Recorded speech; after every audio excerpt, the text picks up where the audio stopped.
study by Neil Patel, and he says that the two things that have max importance on virality are your hook and your ability to communicate novel information. You have something unique that they haven't seen normally.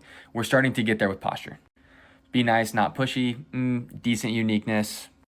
Speaking for silence. Now we're probably starting to get a little bit of rage bait, which I am completely fine with as long as it's like tasteful. So I can kind of see where this is going a little bit north, but it's an 8x outlier. I'm still a little bit confused. So we have to go and do some more research. Let's go into the comments.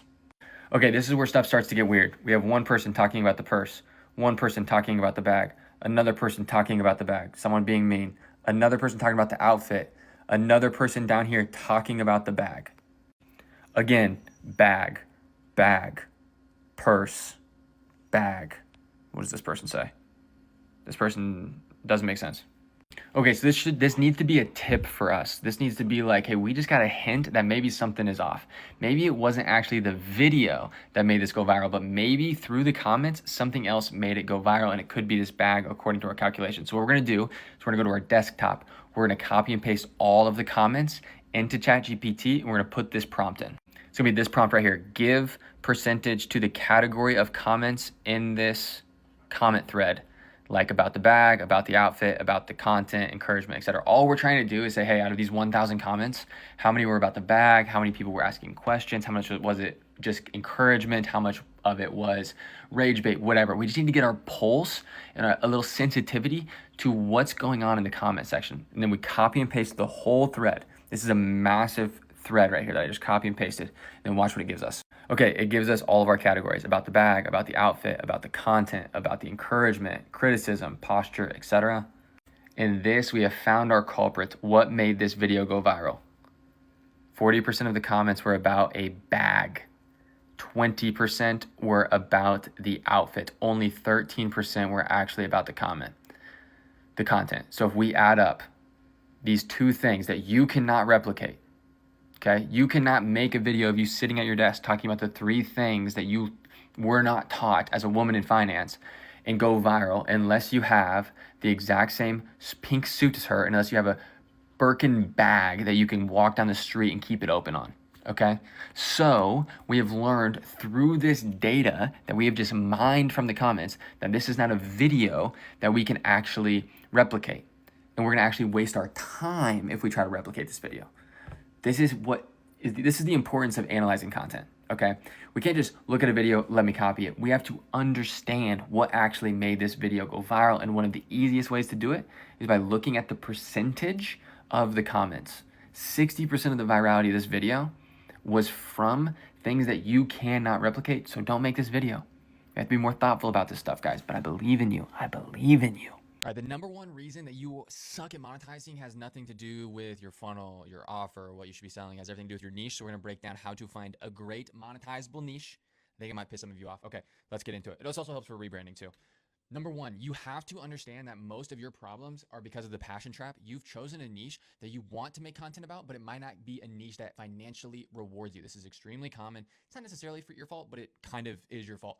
You have to make a financial tool, a skill, your passion, okay? Not your passion, a financial tool. This is something that I just struggled with my whole life. I wanted to be a podcaster. I wanted to be this YouTuber. And what I realized is it's really hard to monetize that. If I would have just reverse engineered, said, what do I actually want in life? Okay, I want some financial freedom. I want to be able to provide for my family. I want to be able to travel, all these things. Maybe I need to talk about something that's a number 3, 4, 5 passion point. Not that it's something that you hate, but a 3, 4, 5 passion point. And then I can actually monetize off of that. So that's the first thing. And that kind of goes with the reality check. So you have a choice. You have to pick your poison. You either have to move towards financial freedom or you have to move towards creativity. And I think oftentimes there are odds with each other, but there can be a sweet spot in the middle, but there's a sweet spot in the middle, but it starts not by trying to balance the two. It starts by going through the skill, through the monetization, and then being so good at it that you can wrap back around to creativity.